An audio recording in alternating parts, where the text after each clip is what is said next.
Dude, what the f*** are you listening to? Straight Talk with Kim and Carolyn.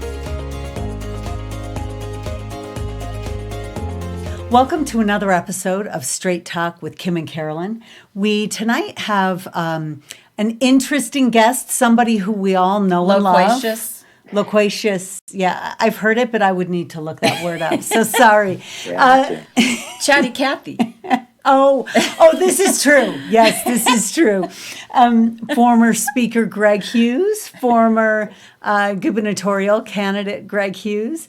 And there are some things. Not enough Greg Hughes, I would say. Well, can I tell you? Not enough. There's just not enough Greg Hughes. There isn't, because, and a lot of people are feeling that. I had a conversation with somebody today, and she said to me, you know, I was a big supporter of Greg Hughes's when he ran for governor. Where's Greg Hughes? We need Greg. We need Greg. Yeah. We need Greg. So that's a bumper sticker we need to make. We need Greg. I haven't disappeared. I'm right here. I've been, I go on Rod Arquette's show when I can. I try to stay out there. I got opinions. My poor wife, I'm always sharing my opinions. It's just who I can get in front of. That's all. Well, that's why I said you invited me. Now I'm ready to share my opinions with you. Yeah. Well, like I said, not enough Greg Hughes. You just can't have enough or too much Greg Hughes. it's true. But I am thinking about a bumper sticker like, we don't need DeSantis. We have Greg Hughes. Anyway, yeah. So anyway. But we need Greg to overcome so many non-DeSantis things about our state. This is true. Yeah, it's a little harder when you're on the outside, isn't it? But there was an article, and I thought of Greg instantly when I read this headline yesterday, and I was pained while doing it, but then went and read the article. And it was in the Tribune, and here's the headline.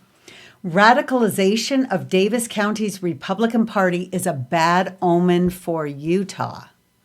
Robert Gehrke writes. So it is a column, but I really wanted to get Greg's take on that idea and just have a discussion about what he's hearing and what he's seeing maybe coming down the pike. We have two Wasatch Front County conventions coming up this weekend. Salt Lake County, Utah County. Yeah. You know, when a convention ousts the known solid conservative of Steve Handy, then you know it's been radicalized. If a convention will oust Steve Handy, known solid conservative. I think, Kim, you're being sarcastic. I sense some sarcasm there. I think I'm picking it up. Oh, I okay. really do. Okay. That's another thing about here's Greg. the thing about he gets subtleties. Go on. Yes, I pick it up very easily. See, I have like a radar that way. So here's what I love about Robert Gehrke the turkey. I love Robert. I've known him for almost 20 years. I still haven't read his article because I already know what it's going to say. It's going to say what it has said for 20 plus years, and that is everything left of center is normal. Anything center or right of center is radical. I mean, that's who Robert Gehrke is, and there's no version of the universe that wouldn't match up with his liberal take. I mean, that's what he's done at the Tribune for all these years. It would be kind of like if you listen to Don Lemon on CNN, the hundreds of people that watch Don Lemon on CNN, telling you that the pendulum swinging back, you caught that? The pendulum swinging back to Republicans is the radicalization of America, that people are voting for Republicans, period. That would be what someone from CNN, MSNBC, Rachel Maddow would say that. And our own version of Rachel Maddow or Don Lemon here in Utah would be Robert Gehrke. Now, look, I like Robert. I mean, he has a take. He doesn't hide the ball. He's unabashedly liberal. I mean, he'll tell you that. I think you will, at least. And so if he thinks it's radical that someone who's more moderate house of the Utah House of Representatives lost his seat in convention, that's radical to Robert, but not radical to Utahns, not radical to a red state like we are here in Utah. I think get ready for it. It's going to be that and then some as we see these county Republican conventions and our state convention. It's bad, Kim and Carolyn, when no Democrat wants to associate with their party to run for office. In 2020, you had all the Democrats saying, Switch party affiliations, because voting for a Democrat statewide for governor won't matter. All the action is in the Republican primary. So everyone, and they were upfront about it. They were unapologetic about it. Mm-hmm. So in 2020, they migrated. Well over 100,000 voters changed their voter registration. The highest number of voters in the primary up until 2020 was 2018. And that was 325,000 registered Republicans in Utah voted in the primary. In 2020, we had over 500,000 registered Republicans voting. And I don't think there was this road to Damascus conversion to the Republican Party that happened in 2020. It was this overt, if we want our vote and voice to count as Democrats, left of center voters, we've got to infiltrate the Republican Party, and they did. Yeah. So now go to 2022. What do we have now? We have the same voices saying, switch your party affiliation. You have to change a little earlier this year than it was in the past. You could change up to the same day in 2020. Republicans didn't like that. The legislature changed the law. Now there's some months ahead of time you have to do it. So now you see this big push. Democrats, unaffiliated, change your vote to Republican because it's the only game in town. It's all that matters. Then Democrats say on top of that, so if you don't like Mike Lee, vote for Ali Isom, Becky Edwards, vote for someone that's more like us, like Democrats. But then they're abandoning their Democrat Senate candidate and going with Evan McMuffin as the independent. You have Ben McAdams, Jenny Wilson, the Democrats, two Democrats that were, both mayor of Salt Lake County, which is larger than a congressional seat. You have Ben McAdams that was the member of Congress, and they've completely abandoned their party, and they're lining up with Evan McMuffin. And if that doesn't tell you that the Democrats know that they are unelectable as a party, that their platform doesn't resonate with a single person in the state, that they have to go into the Republican Party, register as a Republican. Then after they're done doing that, go back and vote for Evan McMullin. They're a regional party. They have a majority in Salt Lake City. They have a majority in Park City, Moab. They're just a regional party. They're not even a statewide party anymore, and they're not even trying to be any longer. That's how bad it is to be a Democrat. So when Robert Gehrke says, oh, this is a radical shift when the party gets more conservative, given the times we're living through, I'll bet you every Democrat thinks it's radical to see conservatives being elected. And that's a good thing. So every couple years, the Utah Foundation, they produce a report on Utah priorities. So the last one in 2020, right after the presidential election, they produced this report that said the proportion of registered voters who are Republican or Democrats have both increased. Since 2016, Democrats have seen a 50% increase to 15% of the electorate. So despite over those 4 years, the Democrats increasing by 50%, it raised them to 15% of the electorate. But this report they did, the most interesting thing to me was where they said the median voter in Utah has become more liberal. This is due in large part to shifting views among unaffiliated voters and Democrats. Republicans and Democrats in Utah have become more polarized, mainly due to the shift further left of Democrats. So Republicans have really stayed in a fixed point. I mean, name the thing that Republicans have moved on in 20 years, right? But Democrats have become extremely radical in the woke world, and they are moving this way. Republicans have stayed grounded in a platform that really has not moved that much in. And where it has moved is probably places where it has gone a little bit more to the middle, not right. Yeah. You can't name a thing to me where our Republican platform has moved further right than 10, 20 years ago. Let me tell you what's radical about the Republican Party today. I would argue it's a party for the everyday average American, man, woman. It's common sense. Who thought we would live in 2022 where public safety is a partisan issue? Okay. Yeah. Who thought we'd live in a time where the color of your skin determines whether you are the oppressed or an oppressor? It doesn't matter where you grew up. Doesn't matter household income, doesn't matter educational level. If you're white, you are an oppressor. If you're a person of color, you are the oppressed. Skin color is all that matters. It has nothing that Martin Luther King ever said, nothing that we've ever talked about in terms of being, race, color, and creed, a melting pot. We're all in it together. None of that matters anymore. You have the critical race theory, which is really dividing us by race.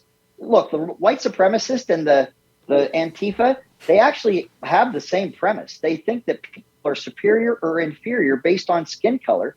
It's that white supremacists, I guess, like it, and the Antifa types don't like it, but they believe in the same philosophy. We don't.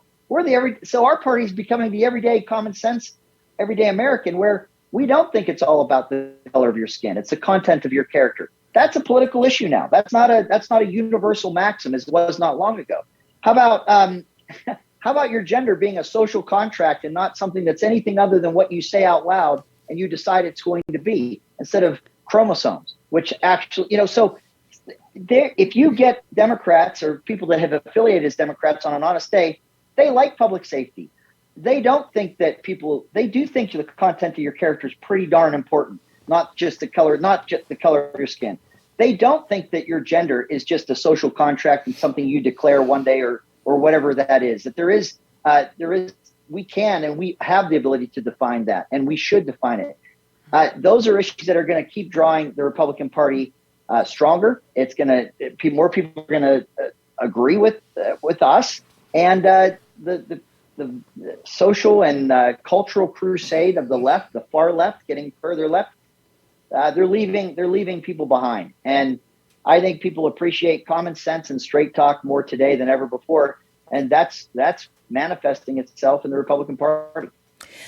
So, Greg, can you, since we haven't had you on the show since the legislative session, and I know you, like me, kind of watched that, and probably with different lenses now, but what were the real missed opportunities in the session? And I think Caroline and I talked about, there were hits and misses, but I think this session is more marked by the misses than the hits. In a lot of ways. That really, yeah. So when you look at, you began the show talking about Florida. Florida is a swing state. I mean, if you look at how few votes, the difference between DeSantis and his Democrat opponent when he ran for governor in what year? 18? I think it was 18. It was a narrow margin. I mean, it was 60,000 votes or less, and in a state where over 5 million people voted. That state is not a red state, or was not considered a red state like Utah is. However, you see DeSantis more popular today, and the Republicans more popular, and people coming to that party in a way that you haven't seen before because of common sense, because of we want to protect our kids, and we want to say it out loud, and we're not going to be shamed out of our beliefs. Well, in Utah, we're in a very different situation. The electorate's made up of very conservative families, people, individuals. We're very right of center. However, our elected officials are persuaded that perception is against them, that if they vote for, say, the Hope Scholarship Fund, which would fund children, students instead of systems, that somehow that would be seen as wrong. You saw a number of Republicans in the House and Senate that voted against the bill banning boys from playing girls sports, HB 11, which one of the reasons it got overturned so quickly, it got vetoed by Governor Cox. The override was historic in terms of just a matter of days. It's because so many of those Republicans that voted against that bill needed to get on, or tried to get on the right side of that issue with their constituents, voting for the override. So I guess my disappointment is that HB 11 took until the last night, and you saw a lot of Republicans vote against it, which I think they're paying for that now that the election cycle has begun. But the Hope Scholarship Fund, come on. If it isn't our critical race theory that is just absolutely lying to our kids about race being the only determining factor, the color of your skin being the only determining factor of whether you are the oppressed or an oppressor, it's a lie, and we should never tolerate that. You talk about gender. This transgender, this idea that our gender is somehow a choice, and all the confusing narratives, and even not explaining it to parents or talking. the curriculum that's being taught is more aggressive against our kids, really dividing parents and keeping parents out of the decision-making process with our kids. If you're lucky enough to have parents, you certainly want them doing more than just giving you permission to go on a field trip, okay? It's pretty important, that parental relationship. It's dividing them. The Hope Scholarship Bill, our masks and the lack of proficiency or year over year for kids, as our children haven't had a normal day of a school year. 7th graders didn't know a normal day since 4th grade, okay? And sadly, the test scores of these kids are showing what's happened detrimentally to these kids because of how we've interrupted their education over this COVID experience. Well, we can't measure the mental and emotional impact of that, and we may be seeing the fallout of that forever. Yeah. So you can look at it academically, but you're exactly right. Even the isolation and some of the behavioral health, mental health problems that we're going to see continue to emerge because of the last 3 years we lived through, last 3 school years. The answer back to parents who've been frustrated, the answer back to parents who've attended school board meetings to say, look, something's wrong here. The curriculum is wrong. The way you're treating our kids is wrong. The school boards have had them removed from the school board members have had them removed by the police out of these public hearings. And they have been given almost a universal message of like it or lump it. If you don't like it, parents, don't bring your kids to our school. That's going to be the reality. In that climate, I was convinced that in this legislative session, you would see parents, you'd have a lot of angry and frustrated parents out there communicating to lawmakers where a bill like the Hope Scholarship Fund that would empower parents and families and students with some money to be able to pursue a private school education or buttress homeschool education with certain classes that they could take or tutoring. It didn't pass. And it didn't pass by just a narrow margin. It got crushed on the floor of the House. So that to me, I know I took too long to describe it, but I just think that the circumstances our kids are in right now and how we're wired to protect our children. And I just think that's who we are as humans, but also as parents, grandparents, how we failed to get a bill like the Hope Scholarship Fund passed. I will never understand. So, Greg, question for you, because I think that the fact that the public was looking for other options to a degree that they probably haven't been looking for in decades, and it failed to pass, there are a whole lot of questions that need to be asked about why and what went wrong there. I would like your thoughts on HB 60.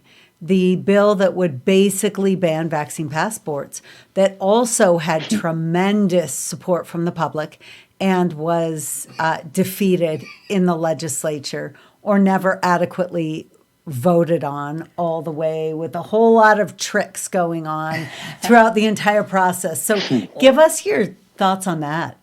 Kim, just the legislative machinations on that one. I think all tactics were thrown at that, including violating citizens' speech rights too.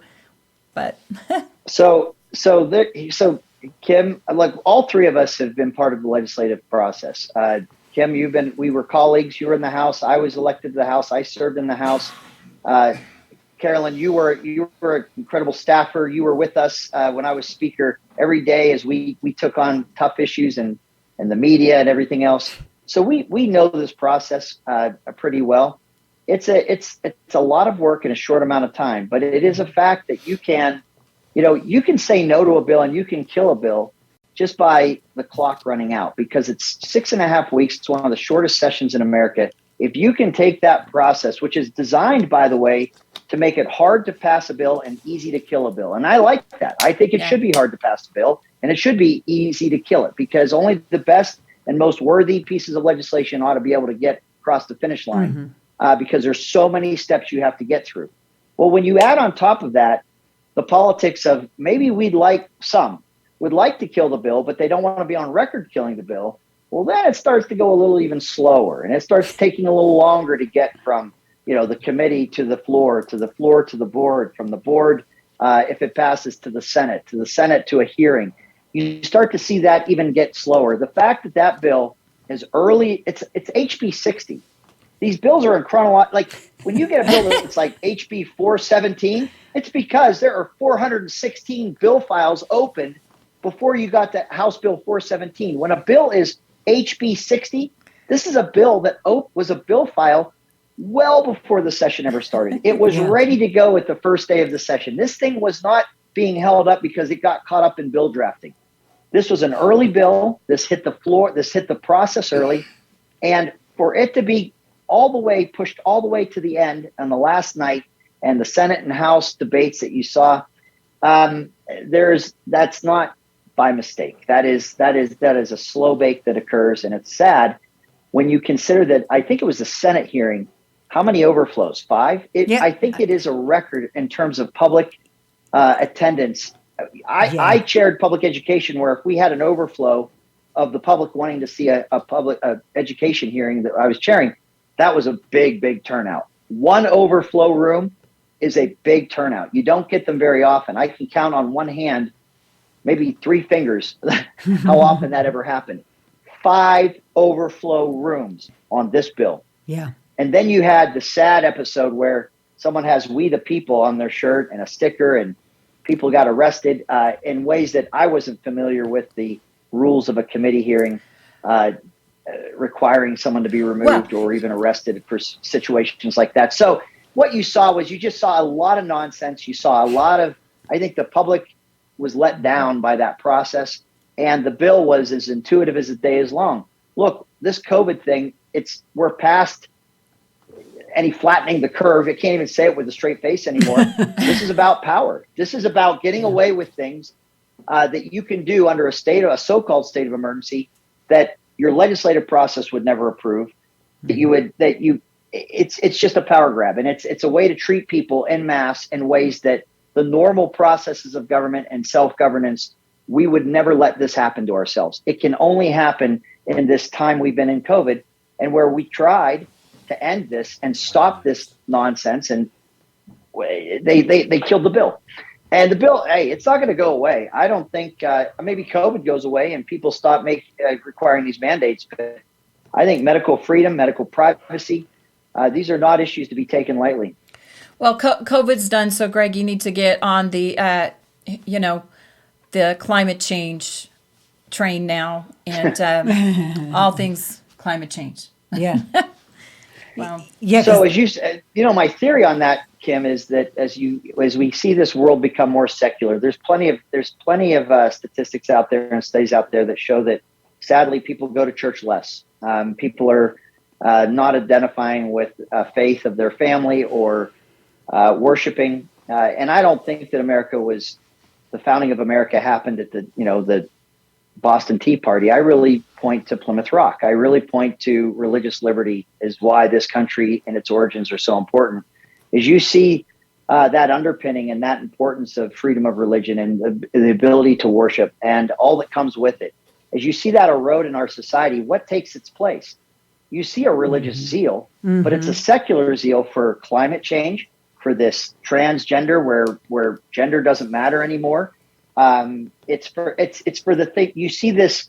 It's not. I keep hearing how climate change is all about science until you get to boys wanting to identify as girls, and then you're not allowed to even mention chromosomes or science at all. Yeah. But anyway, that is the lefts and the radical lefts and the cultural crusaders on the left. This is their religion. This is their equivalent of worshiping, and it's done with a zeal, and it's actually dangerous. And when you take the Lord out of your worship, I think there's scary movies about things like that. I don't think that's a good thing. All you have is what drives. Yeah, all you have is what drives man in the end, right? When there is no God, and that never ends well. Man is not driven, and I don't mean men by this. Again, I'm using the English language. Man means humanity. I'm offended. And human beings. Yeah, man is not driven ultimately to gain power for altruistic motives. Generally, America is great because America is good, and when America ceases to be good, it will cease to be great. And what's made us great has been our communities, our churches, our pulpits, our faith. Whatever that faith may be, that is that's the glue. I mean, we are not a homogenous society. We're a nation of immigrants. We've come from all over the world, with the common thread have always being these liberties that we enjoy. First and foremost, I believe, is that freedom to worship. It can't be seen as a one-off or a set aside. It's absolutely central to why this country has been so good and then so great. Although, can I just say, it was mentioned, not to get religious, but for those of us who watched General Conference this weekend, there were some mentions of the protection of religious liberty. And I do love to visit Twitter during General Conference and GOP SCC meetings. Oh, yeah. Because there are people who are members of the SCC, and some of them, the same people who are members of the church, who hate not only the party, but hate the church that they belong to. So I like to follow their Twitter accounts when these meetings are going on. And I learned on Twitter this weekend that religious liberty is not under attack. And I also learned that the right to gather and to worship is not, those are individual liberties, but not protected under the right to religious liberty. A good thing that these people don't have a law career. That was sarcasm again, Hughes. Just picked it up. So yeah, I and really, my husband looked at me. He's like, seriously, why do you read Twitter accounts from these people? It's just amusing to me. I enjoy it.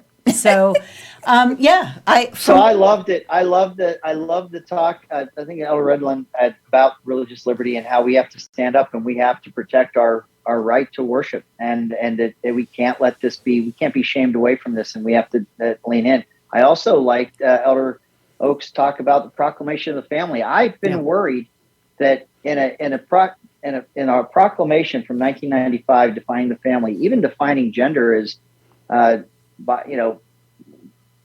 made and created by the Lord, and even in the pre-existence, not even in at conception. Yeah, I was worried that the proclamation would be buried, that the woke middle management of a church could try to hide that because it's not popular in today's narrative.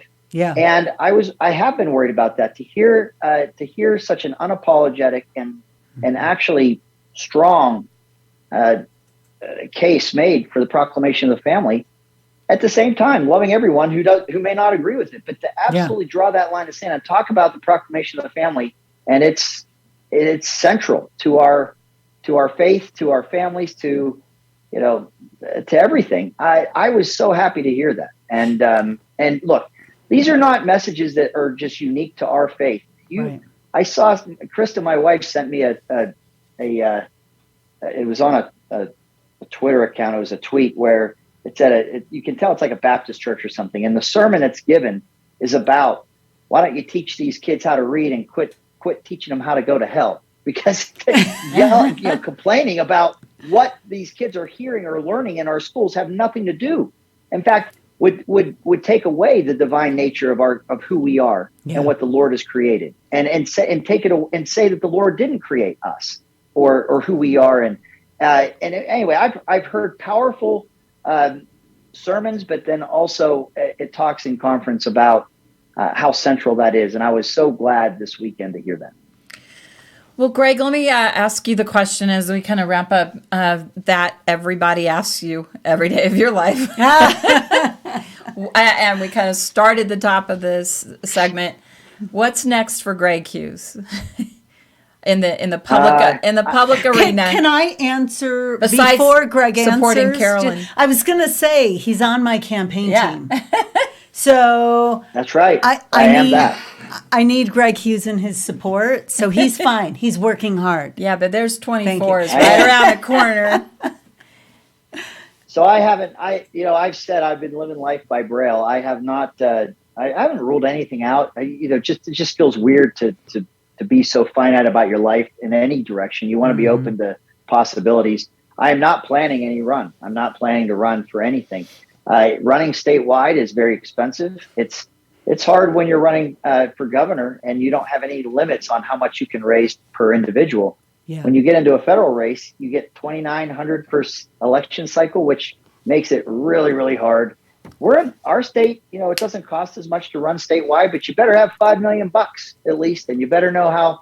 If you don't have it yourself as runaround money, you better know how to raise it. I don't. So I don't. I think I gave it a strong shot in 2020. I don't have any plans to run, but I'm not going away, and I'm not hiding anywhere, and I'm going to have an opinion. So what that means, I have no idea.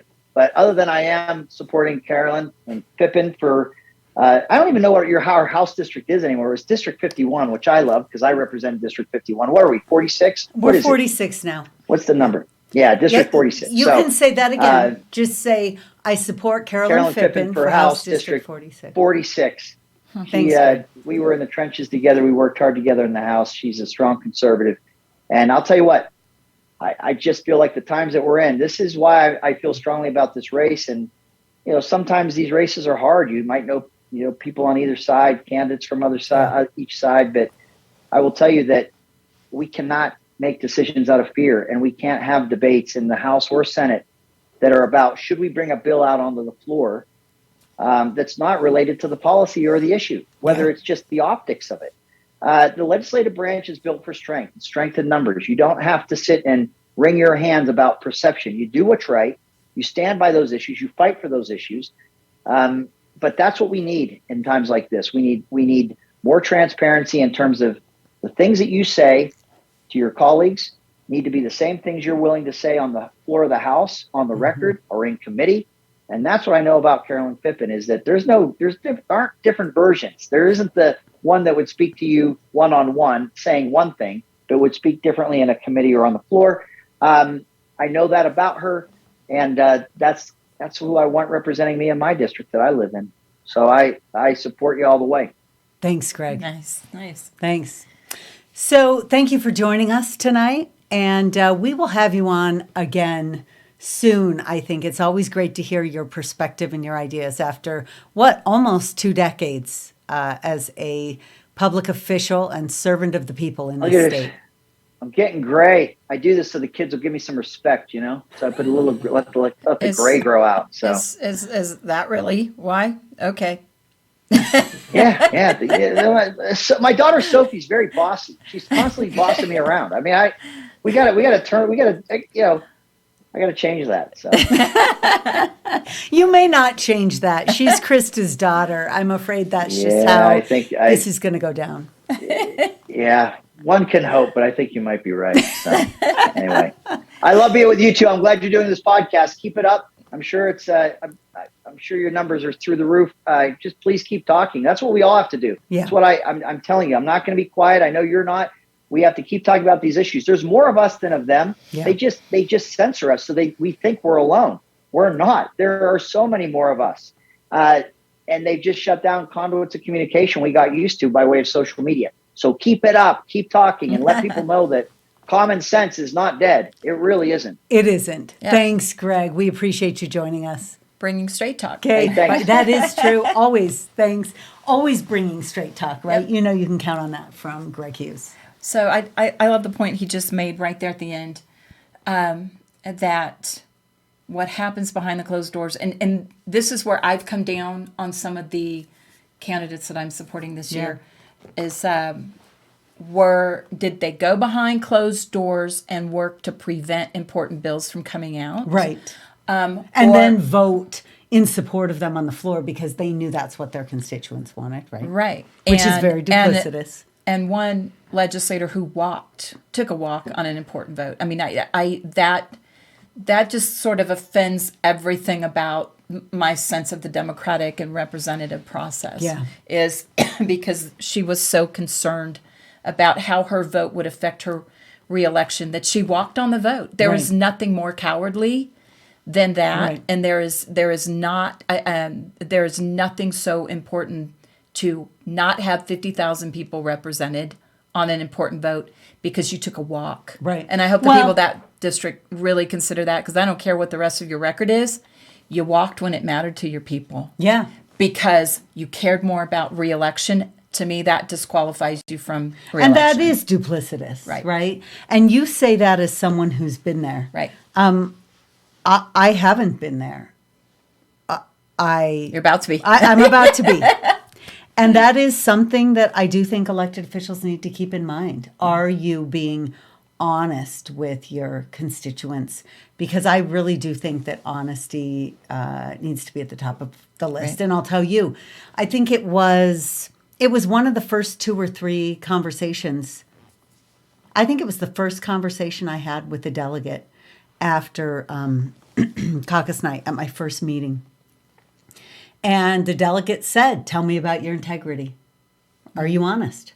Yeah. Right? That was what he cared about most. And I do think that ought to be top of our list. There are a number of other things that are important, but if that one isn't there, I think the others don't really matter. Yeah, absolutely. Yeah. And you know what? I would not want to live in that world where I can't be truthful, as an elected official.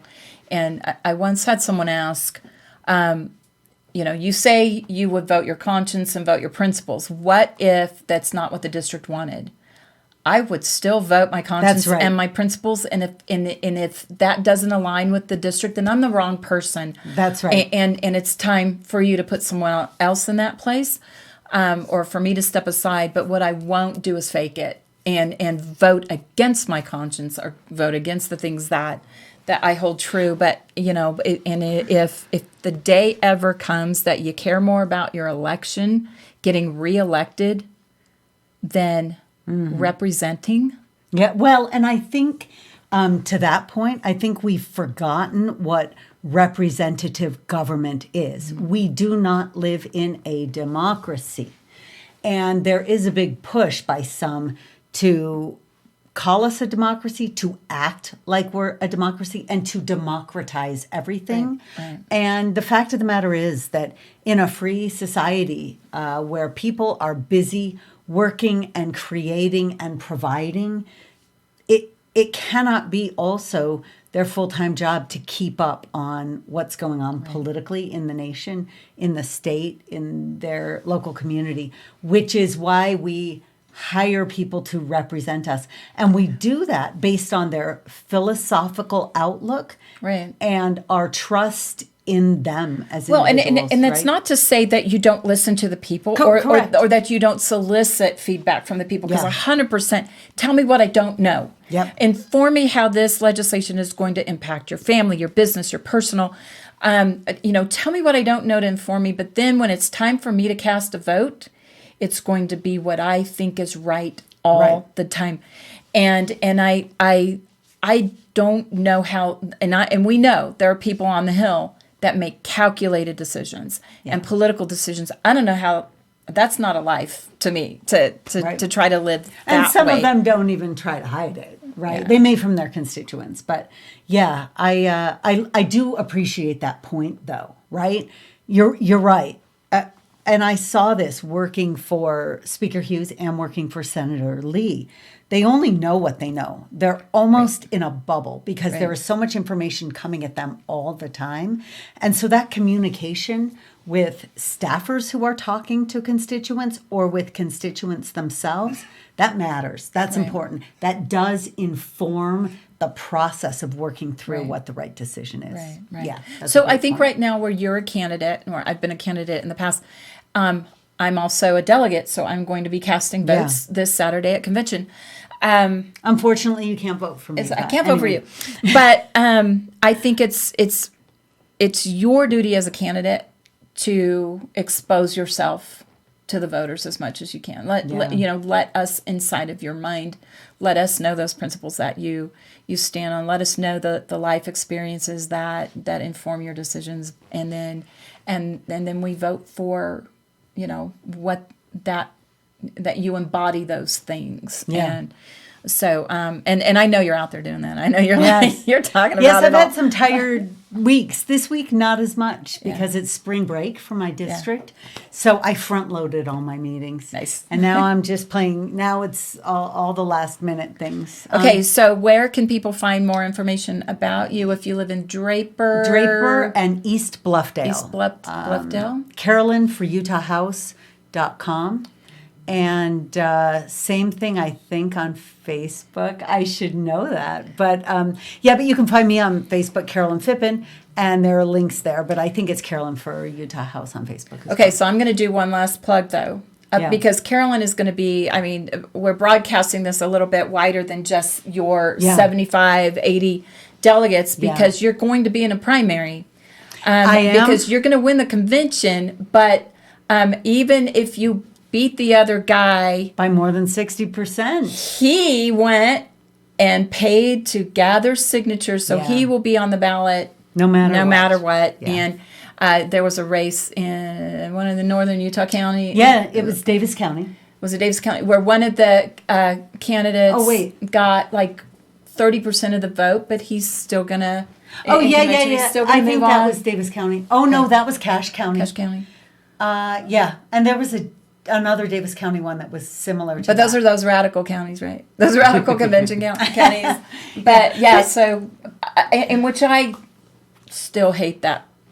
I do because there isn't the vetting that goes on, and I have heard, we hear this every time there's signature gathering, every election cycle. You hear from people what they're being told. Now, I haven't heard anything funny about my race, but I have heard in some other districts some things. People are being told, hey, if you support this issue or don't support this issue, sign here, because that's what the candidate is running on or not.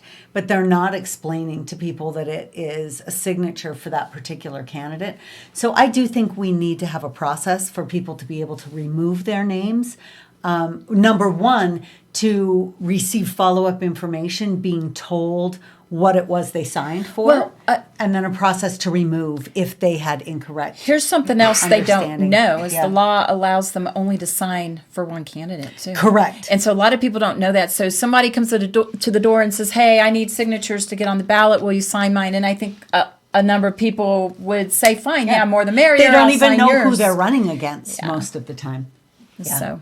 Yeah. All right. We're getting the FOSMU signal. Yes, and I think we need a little quick message from FOSMU, who is battling, I think, allergies and is still here working through it. It's true. It's true. I can only suffer with this sexy voice for so much longer, and before it's just unbearable. That's your late night radio sexy voice. Yes. I had that during COVID too, but Anyway, Well, thanks for joining us for another episode of Straight Talk with Kim and Carolyn, and we'll see you next time. See ya.